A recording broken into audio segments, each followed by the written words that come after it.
ऐसे ही समय थोड़ा डॉक्टरों को भी बहुमान सम्मान मिलना प्रारंभ होता है कि चलो भैया, तो उनको ऐसा मतलब अस्वस्थता है इसकी चिंता तो होती है, लेकिन चलो कम से कम किसी रूप में हमारी सेवा इतने बड़े संघ के लिए मिलेगी, इसका अपना उनका भाव भी जुड़ता है। आते जाते रहे। सुशील कुमार जी एक बहुत अनुभवी वैद्य हैं, अभी भी हैं वर्तमान में, बहुत अच्छे अनुभव हैं। और वो जब भी संघ में आते हैं किसी भी त्यागी वृत्ति को देखने या विशेष रूप से आचार्य श्री के पास, तो वो वैद्य बनने के रूप में नहीं, वैद्य बन करके नहीं आते, वो एक श्रावक बन करके आते हैं।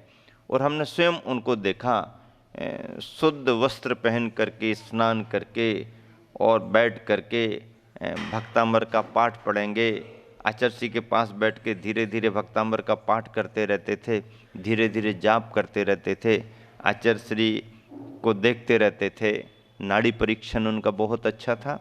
और ऐसा करते करते बहुत साधारण सी औषधियों में अपने हाथ से ही शुद्ध वस्त्र पहन करके तैयार करते, प्रतिदिन पूरी भावना से। उनका कहना था कि औषधियां अपनी जगह काम करती हैं, पर औषधियों के साथ औषधि तैयार करने में जो वैद्य भावनाओं का पुट देता है वो ज़्यादा असर करती हैं। और जैन होने के नाते, धार्मिक होने के नाते बहुत भावना से वो औषधि तैयार करते थे, अपने हाथ से ही चलाने का उनका भाव रहता था।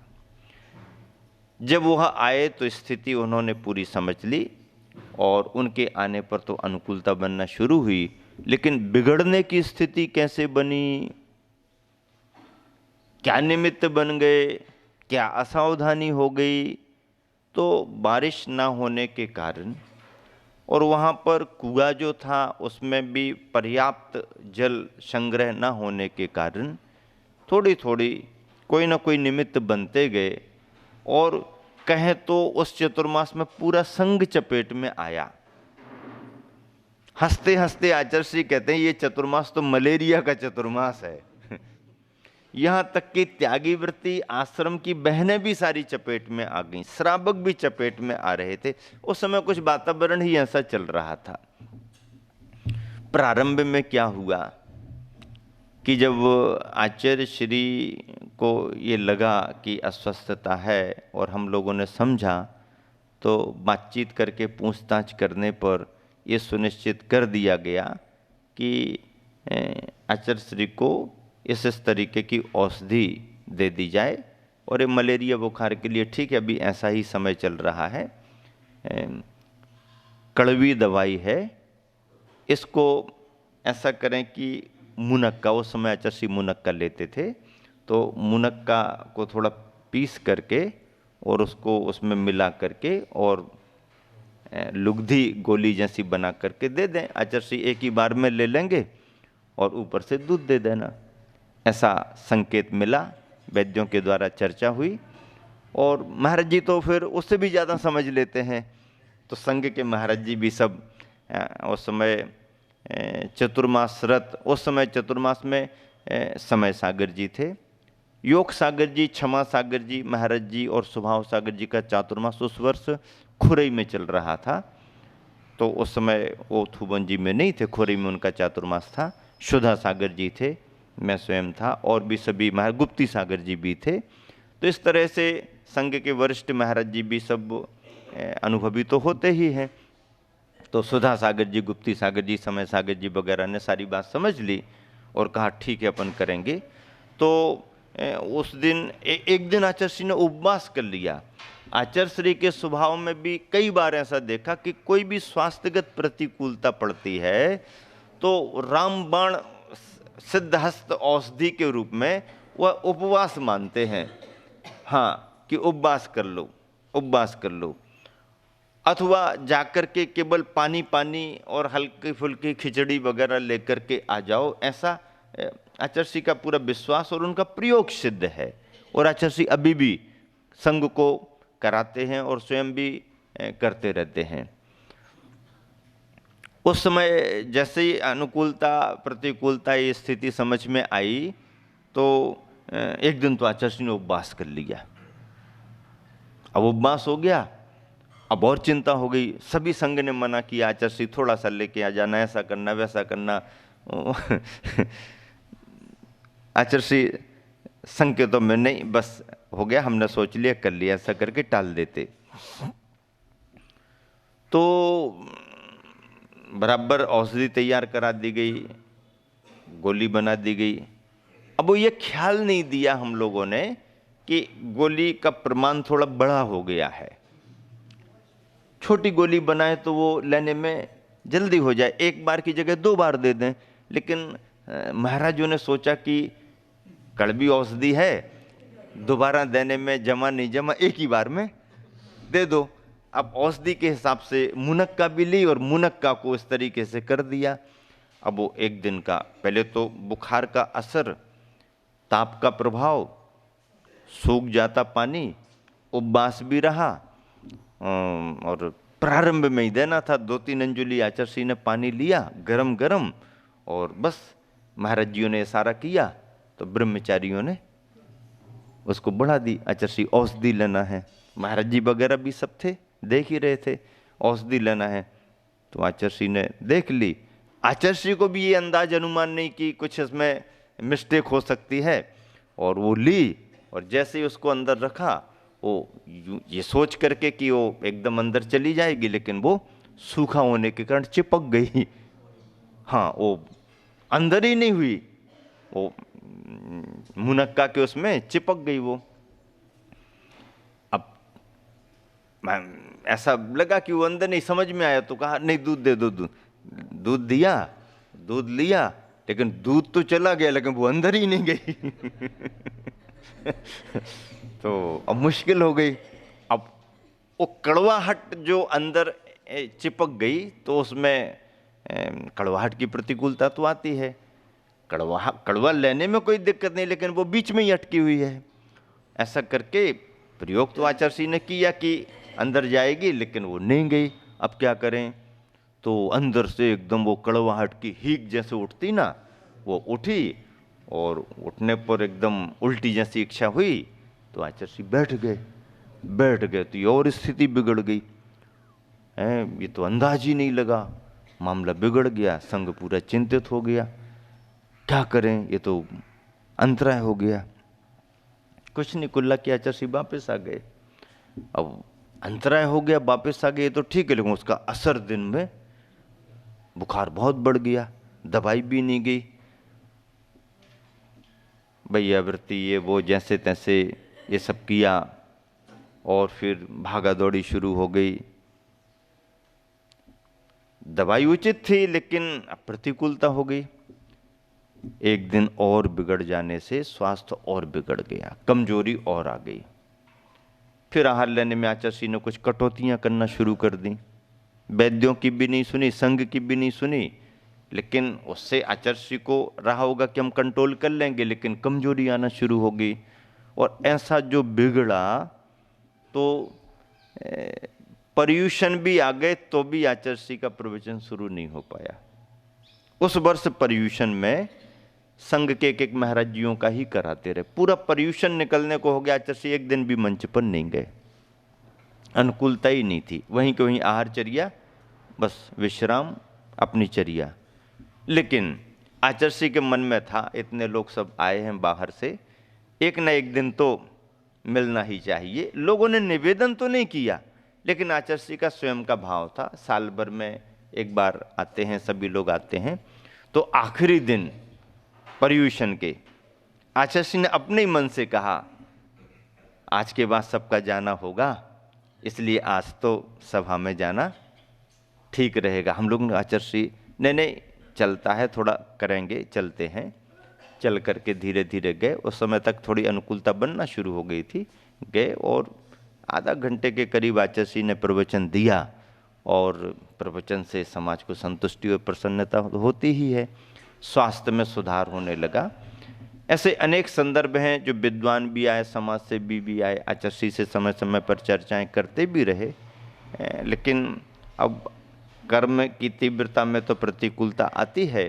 धीरे धीरे सुधार हुआ, और एक बार ऐसा हुआ कि मिश्री लाल जी प्रसिद्ध कवि, जिन्होंने आचार्य पर ज्योतिर्मय निर्ग्रंथ नामक अच्छी साहित्यिक कृति लिखी है, वो आए।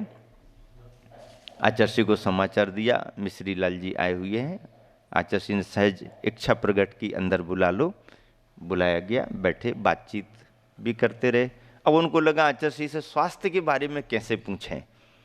आचार्य इतने आध्यात्मिक जीवन को जीते हैं, इतने बड़े साधक हैं, इनसे इनके शरीर के बारे में क्या पूछें। तो साहित्यकार ने घुमा करके पूछा। क्या पूछा? मिश्री लाल जी कहने लगे, आचार्य श्री,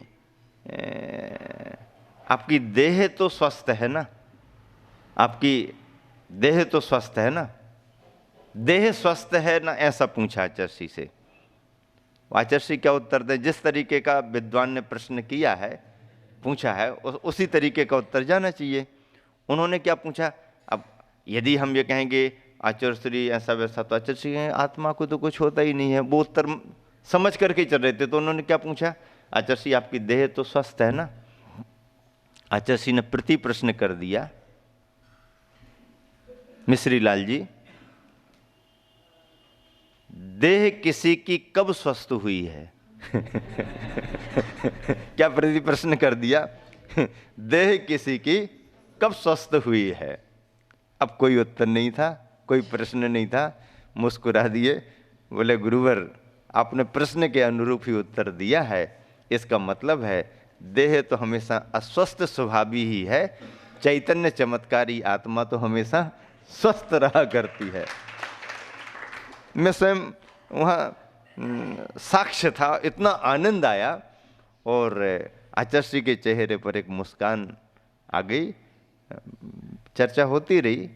वैसे सभी को समय तो मिल नहीं पाता था, लेकिन जब कभी भी कोई विशेष अवसर आता था आचार्य समय देते थे, परामर्श देते थे। आवश्यकता सुबह शाम आचार्य भक्ति वंदना वगैरह सब होती थी। एक समय निश्चित कर दिया था, इतने समय पर सब लोग दर्शन वंदना करें। बस संघ के मुनि महाराज जी आते जाते, कोई प्रतिक्रमण सुनाता, कोई वैयावृत्ति का ध्यान रखते, कोई कोई ऐसा अपना क्रम बना लिया। यहाँ तक कि 1 मिनट को भी आचार्य श्री को ऐसा अकेले फ्री नहीं छोड़ते थे, चर्या में हमेशा साथ में। महाराज भी आहार वगैरह को जाएंगे तो कोई ना कोई एक वहाँ पर उपस्थित रहता था। आचार्य श्री को इसकी आवश्यकता नहीं थी, लेकिन शिष्य का कर्तव्य होता है, अपनी गुरु भक्ति होती है, उससे प्रेरित होकर के आचार्य श्री मना भी करते थे तो हम लोग बैठे ही रहते थे, और इशारा भी करें आचार्य श्री की अब थोड़ा, तो बाहर जाके बैठ जाते ताकि कोई किसी तरीके से व्यवधान ना करे। ऐसा करके संघ अपना गुरु के प्रति बहुमान रखता है, सेवा का भाव रहता है। सभी महाराज जियों ने खूब मन लगा करके सेवा की। सभी महाराज जियों की वैयावृत्ति से और आचार्य के स्वयं के पुण्य प्रताप से आचार्य स्वस्थ हुए। खूब जाप बिठा ले, धर्मशाला में तो जाप पर जाप, मंदिरों में जाप पर जाप, पूरे देश में जाप पर जाप चलता था। सब जगह से समाचार कि जाप चल रहा है, अनुष्ठान सभी जगह जहाँ जहाँ परिचित लोग रहे करते थे। इस तरह से स्वास्थ्य लाभ गुरुवर को हुआ। एक बार ऐसा हुआ कि आश्रम की बहनों को भी जब अस्वस्थता बढ़ी तो वो भी मार्गदर्शन लेने को आती थीं। कभी आचार्य मिलते, कभी नहीं मिलते। तो आचार्य ने हम लोगों को क्या रखा था कि कोई यदि कहें तो सबको बता देना कि ये अभी मलेरिया जैसा सीजन चल रहा है, तो नहा पत्ती है उसका रस ले लिया करें। रस, नहा पत्ती का रस कड़वा रहता है और 2-3 खुराक लेने में उसमें पूरा मलेरिया कंट्रोल होता है। और आचार्य ने कह दिया बार बार पूछने की ज़रूरत नहीं, जो भी जहाँ भी हो बता देना कि नहा लेना है। तो एक दिन आश्रम की 2-3 बहनें आईं और वो गई आचार्य के पास। उस समय थोड़ा सा दरवाज़ा लटका हुआ था, उन्हें उचित नहीं लगा कि दर्शन वंदना करें या आचार्य को कुछ पूछें, तो वापस आ गई। पीछे की साइड 3 सेट के यहाँ पर हम लोग बैठे हुए थे, 2-3 महाराज जी। तो निकलते निकलते उनको लगा महाराज जी को सूचित कर दें, महाराज जी आचार्य का दर्शन करने गए थे, मलेरिया बुखार आ रहा है, औषधि के बारे में कुछ पूछना था, तो क्या करें, कुछ समझ में नहीं आ रहा है। तो हम लोगों ने कहा कि उसमें क्या, आचार्य ने तो सबको कहा है कि जिनको भी ऐसी कोई असुविधा हो बस ठीक है, कुछ नहीं। तो करना क्या है? नहीं नहीं, आचार्य श्री का आशीर्वाद सब ठीक होगा, तो करें क्या? वही आचार्य ने कहा नहा लेना। वो सहज में कह दिया, झटके में कि नहा लेना। अच्छा, उन्होंने भी कुछ स्पष्ट नहीं पूछा कि इसका मतलब क्या, कि कैसा करना, क्या करना। वो जो समझ के गए, पता नहीं क्या किया उन्होंने। और 1-2 दिन के बाद फिर आए, बोले महाराज जी ठीक हो गया है। बुखार ठीक हो गया तुम्हारा? हाँ बुखार ठीक हो गया। तो कितनी बार दवाई ली? दवाई ली? हमने तो कोई दवाई नहीं ली। तो क्या किया तुमने? आपने कहा था ना कि नहा लेना, तो हमने तो नहा लिया, स्नान कर लिया। अरे भाई ये क्या कर दिया तुमने? नहा पत्ती का रस लेना है। पौधे रहते हैं, उसकी पत्ती रहती है, उसका रस लेना था। हम नहीं समझे कि पत्ती का रस लेना, हमने कहा नहा लेना, तो नहा लिया। 2-3 बार नहाया, वो ठीक हो गया। और मैंने कहा ये तो गजब हो गया भाई। योग संयोग बना, स्वास्थ्य ठीक हो गया। आचार्य श्री के पास जाकर के जब आचार्य श्री को सुनाया कि आचार्य श्री ऐसा ऐसा हो गया, तो आचार्य श्री हंसते हुए कहने लगे, अरे ये नहाना महाना तो एक तरफ है, वो तो बच्चों पर विश्वास रहता है कि आचार्य श्री ने ऐसा कहा है, आचार्य श्री ने ऐसा कहा है, उसके श्रद्धा से ही वो ठीक हो गया। वो नहाना भी उसके लिए औषधि बन गया है। जैसे वैद्य किसी को कह दे तो दवाई पर विश्वास हो या ना, वैद्य पर विश्वास रहता है। गुरु ने कहा है, आचार्य श्री ने कहा है, महाराज जी बता रहे आचार्य श्री ने कहा है, नहा लेना। तर्क वितर्क नहीं। और यदि होता तो कुछ रिएक्शन भी हो जाता, कुछ गड़बड़ भी हो सकता था है। लेकिन पता नहीं कैसा पुण्य उनका उदय में आया, और वो अभी आर्य का संघ में माता जी के रूप में भी है, खूब बढ़िया चल रहा है।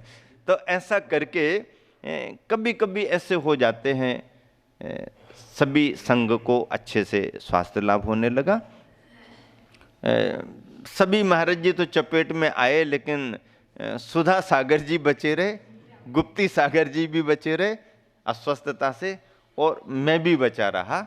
बाकी थोड़ा थोड़ा 1-2 दिन करके तो सबको आता रहा। अब वो जो भी जैसा रहा, लेकिन सभी महाराज जियों ने भरपूर संघ की सेवा की, सभी महाराज जियों का ध्यान रखा, श्रावकों ने ध्यान रखा, और चतुर्मास की वो बाधा टल गई। पर्यूषण के बाद में जब कार्यक्रम वगैरह हुए, तो एक कार्यक्रम विशेष इस रूप में आज भी स्मरण में आता है कि एक तो कुंद द्विसहस्राब्दी समारोह मनाया गया था। चतुर्मास की स्थापना के समय ही यह समारोह विशेष रूप से मनाया गया था। अच्छी संयोजना हुई थी, बड़ा कार्यक्रम था। इस समारोह में आचार्य कुंद महाराज जी के 2000 वर्ष पूरे हो रहे थे, तो उनके ग्रंथराज समय सार का प्रकाशन कराया गया था। आचार्य श्री ने स्वयं निर्देश दे करके कि आचार्य जयसेन महाराज जी की टीका और ज्ञान सागर जी की हिंदी टीका के साथ ग्रंथ का प्रकाशन हो। राकेश जी ब्रह्मचारी भैया सागर वालों ने इस काम को आगे बढ़ाया, और संपादन भी बहुत अच्छे तरीके से हुआ।